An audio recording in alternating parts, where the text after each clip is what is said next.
Hey, hi class. Let's see how many people are actually watching these videos. I'm going to go through the questions from the package that I'd like you guys to submit. And I know, I feel for you guys. I'm trying to get you guys to fill in these worksheets, and you have to answer everything on your own. So watch this, and we'll do it together. Okay.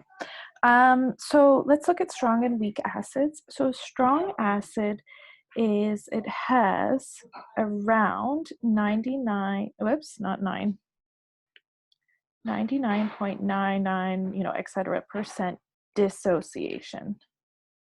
And yes, I'm using my rainbow pen. Hope you guys don't mind.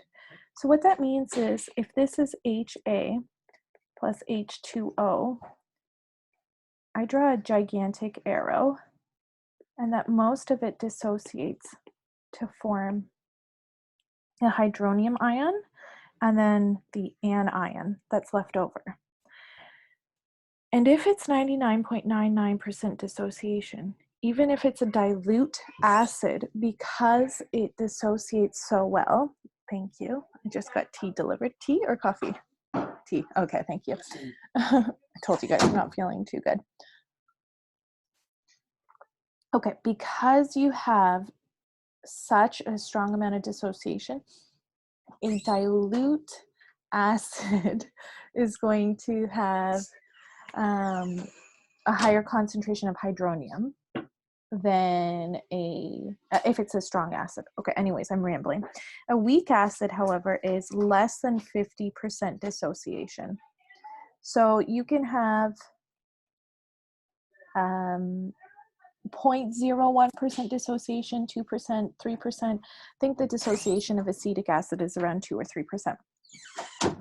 Okay, so let's look at this example where we have hydrochloric acid and it's dissociating. So do you see, if you have an initial concentration of 0.1 mole per liter, we're starting off with 0 and 0 for the concentration of hydrogen and the chloride ions. But because this is a strong acid, all of it is going to be consumed, or all of it's going to dissociate. So you're going to have minus the complete amount for hydrogen, or for hydrochloric acid undissociated, and then all of it is going to dissociate. Okay, so you're left with 0 concentration of the undissociated species and 100% concentration, in this case 0.1 mole per liter, of the dissociated entities or species. Okay, so again, hydrochloric acid, hydrobromic acid, hydroiodic acid, those are all considered strong acids, as well as perchloric acid. And then now we have our 2-polyprotic acid. We have sulfuric acid here, and we have phosphoric acid. Now, the first dissociation of both of these polyprotic acids is strong. The subsequent dissociations are weak. Okay, so let's look at an example of a weak acid. This is acetic acid. Oh, look, 1.3%. I said it's like 1 to 2 or 2 to 3%. I forget.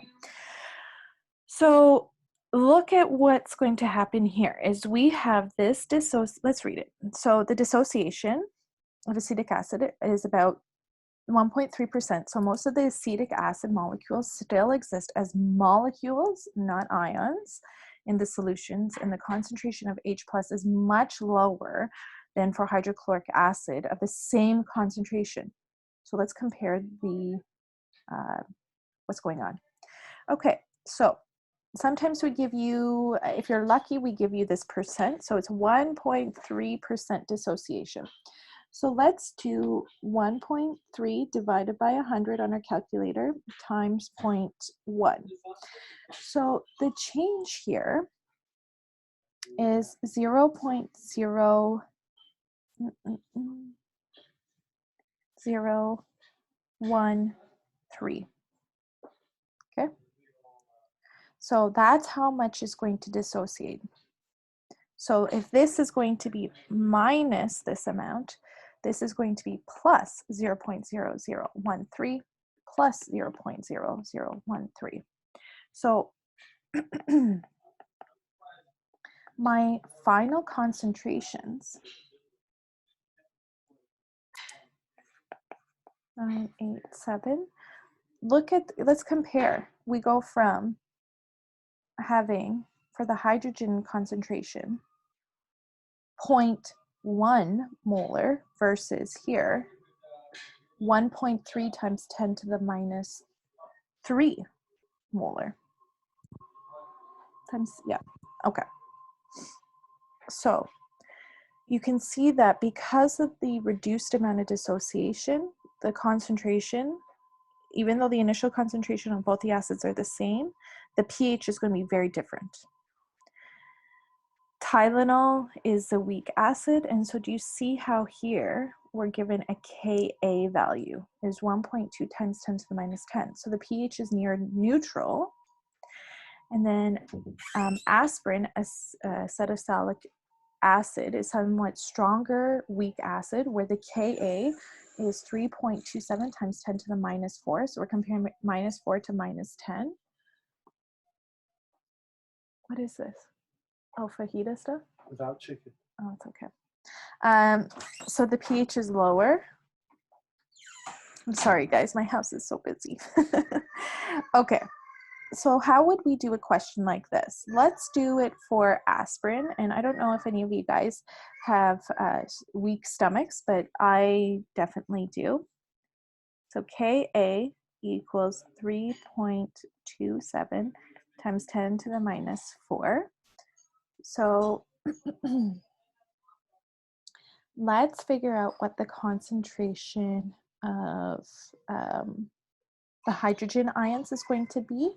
Now think about aspirin, it's going to be solid. So that's really going to help us out. So I'm going to do aspirin plus water. And again, we don't include either of those. It's going to dissolve into aspirin minus, so it's going to be the anion plus the hydronium ions. Okay, so this is going to be my conjugate base because my acid, or aspirin, is my acid, and then this is my conjugate acid because that's what's being neutralized. Okay, so when we're doing our ICE table, I don't have much information, and you're going to have questions where it only gives you the Ka. Well, like I said, aspirin is solid, and we eat it, or we whatever, swallow it, and then so none of these amounts are going to matter to me. What is going to matter is that in your stomach, you're going to have an initial concentration of 0 for both of these. And then you're going to have plus X and then X as going to be your equilibrium. So if you were to set up your equilibrium expression, you have something that looks like this. And guess what? You have all of this information. You know that the K is 3.27 times 10 to the minus 4 equals X, so X squared. So I'm just going to square root 3.27 times 10 to the minus 4.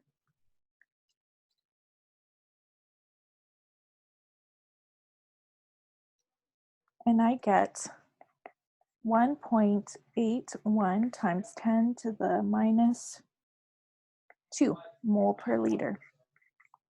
That's actually quite high, that aspirin. I'm actually surprised by that. Okay, so when you take that aspirin, take it with some milk. Make sure it's not an empty stomach. I'm the worst for that. Okay, so let's see why am I saying, oh my gosh, it's so high? Let's look at what the pH of that is. Negative log of this number, and I get 1.74. Okay, so our pH of our stomach is 2, between 1 and 2.5. So we're adding something that's making it slightly more acidic to 1.74. Our stomach should be able to handle it, unless you're me. Okay, so look at these numbers over here. you know that you have a strong acid where whenever your Ka is saying that it's very large. So you have perchloric acid, nitric acid, and hydrochloric acid.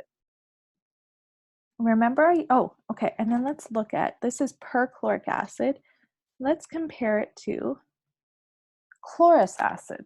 Guess what? It's no longer a strong acid anymore, okay?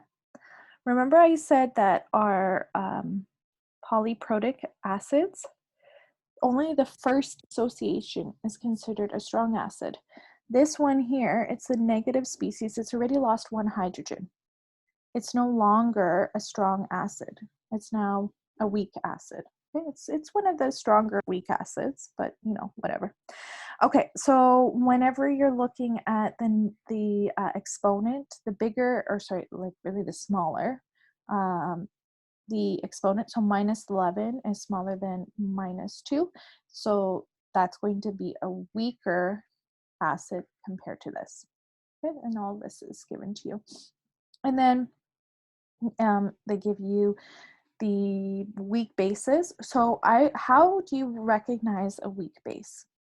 So this nitrogen is a giveaway. My biologists in the class, anything nitrogenous base, pyridine, okay? Anything with amines in it, all these nitrogens to me give away that it's acting as a base. Okay, so that's one way. The other way you can do it is, let me change this to yellow. This negative charge, okay, those are the only two. Those are two conjugate bases. So the hypochlorite ion is going to go back to hypochlorous acid. The ethanoate ion is going to go back to ethanoic acid.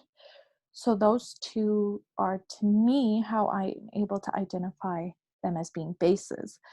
The question is going to tell you, however, this is organic chemistry here, and just know that whenever you see a nitrogen, it's usually acting as a base, okay? And it's going to be a weak base. So strong bases.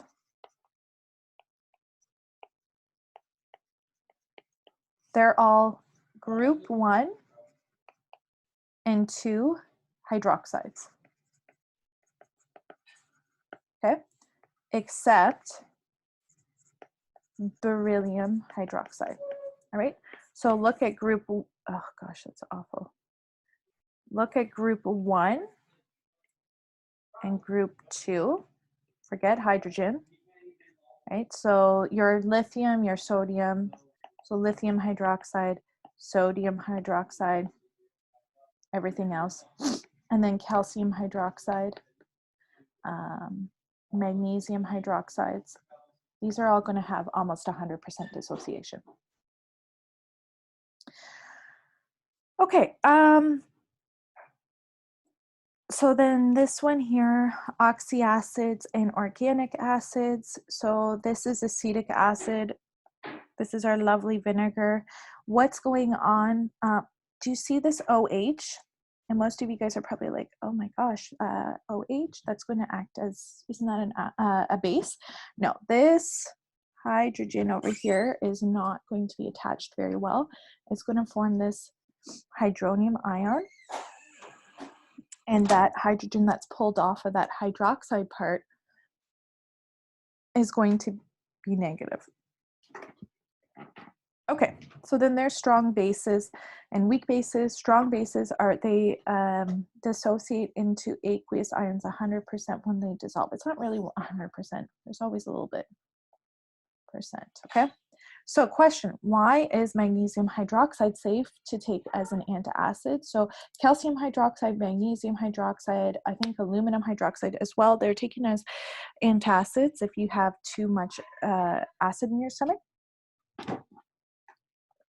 And the reason why magnesium hydroxide is safe to take as an antacid is it has an extremely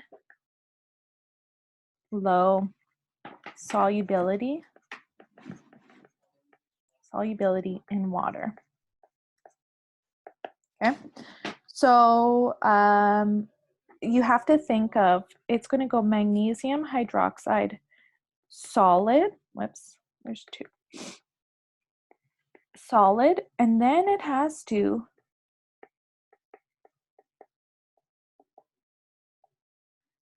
get surrounded by water, and then of these, how much is going to dissociate? Okay. So when it gets to this stage here, okay, it's going to move forward 100%. So you won't see this in solution to, like, obviously you won't see that. But we don't really think about this as much.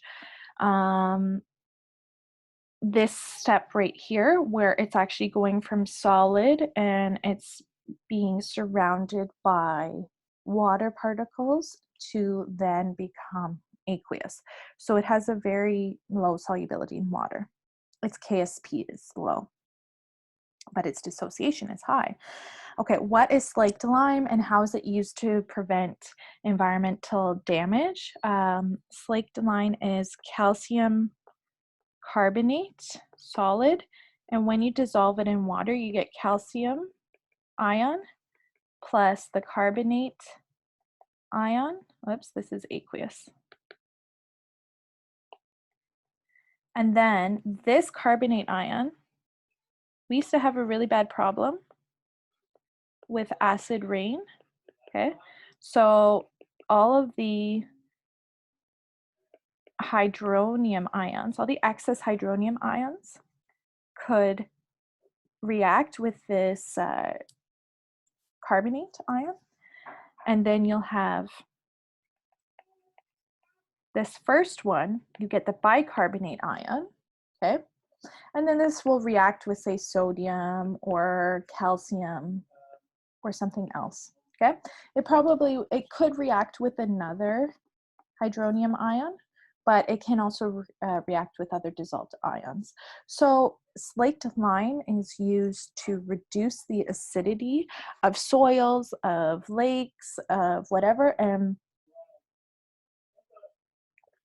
nitric acid, sulfuric acid, those are common acids that are produced from combustion, whether in factories or in cars. Okay, so weak bases. Many contain NH or NH2. The nitrogen has one lone pair of electrons in it, so it tracks a proton away from water. So weak base is less than 50% dissociation. Okay, and so this is Kb over here, right? So you'll see me put Hb as my base over the concentration of base. So organic bases contain nitrogen and include many alkaloids from plants, bacteria and fungi. Codeine, morphine, caffeine, nicotine, and cocaine are all alkaloids, and overdose is deadly. Oh gosh, I could overdose on caffeine. I haven't gotten there yet, so I'm pretty good. Okay, so water is an acid and a base. You guys know this. You can have collisions of two water particles, and one's going to become a hydronium and one's going to become a hydroxide. And I showed you guys before that the concentration, this Kw, okay? Kw equals 1.0 times 10 to the minus 14, which means that the concentration of hydrogen and hydroxide, when you multiply those two, you're always going to get 1.0 times 10 to the minus 14. And so at pH 7, completely neutral water, you're going to have the same concentration for both hydrogen and hydroxide, which is going to be 1.0 times 10 to the minus 7 mole per liter. Okay. And then it says, note, autoionization is exothermic. So at higher temperatures, the concentration of hydrogen and hydroxide is higher. Does that mean that hotter water is more acidic? No. Because if the concentration of hydrogen increases because of autoionization, the concentration of hydroxide also, it's complementary. It's also going to increase. Therefore, they're going to be equal and still neutral. It's only until one of these species, either the hydrogen ion or the hydroxide ion, overtakes that you get a pH of that's larger than 7. All right, so I've already introduced this relationship to you guys before, that the Ka times the Kb equals the Kw, which is, yeah, there's going to be a lot of implications, but you multiply those two together and you get 1.0 times 10 to the minus 14. And so here's a simple calculation. If Ka is 1.5 times 10 to the minus 5, you can rearrange the equation and find out that the Kb is 6.7 times 10 to the negative 10. So think about this. Your Ka value, this is clearly an acid. Why? Because this number here is times 10 to the negative 5 versus this number here times 10 to the negative 10. Whichever number is bigger out of these two, remember negative 5 is bigger than negative 10, then that is what it's going to have more characteristics of. It's going to have more hydronium ions and hydroxide ions in solution, and so it's more of an acid than a base. But you can still calculate both of those entities. Okay, so pH and pOH of acidic and basic solutions. pH is a measure of the concentration of hydronium ions in solution without needing to use negative exponents for low concentrations. Low concentrations, we've already gone through all of this. Okay, I asked you to do some of these questions before, so you guys can look at this. This is just a graphic organizing, or a way to graphically organize the concentration of hydrogen and pH, the concentration of hydroxide and pOH, and how you can go back and forth between these two and back and forth between these two. I just like formulas the most. Okay, let's do an example of okay, again, these homework, get rid of this, they don't exist.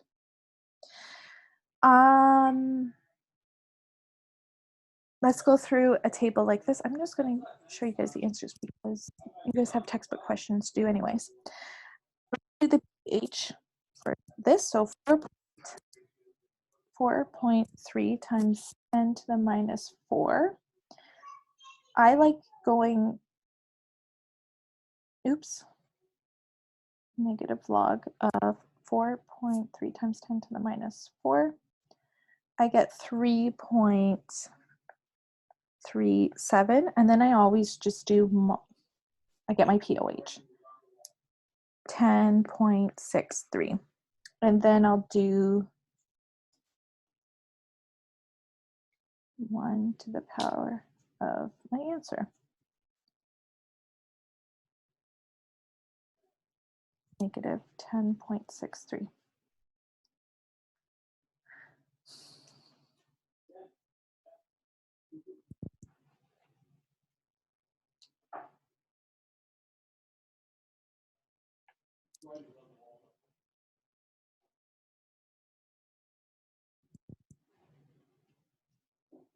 And I get 2.34 times 10 to the negative 11.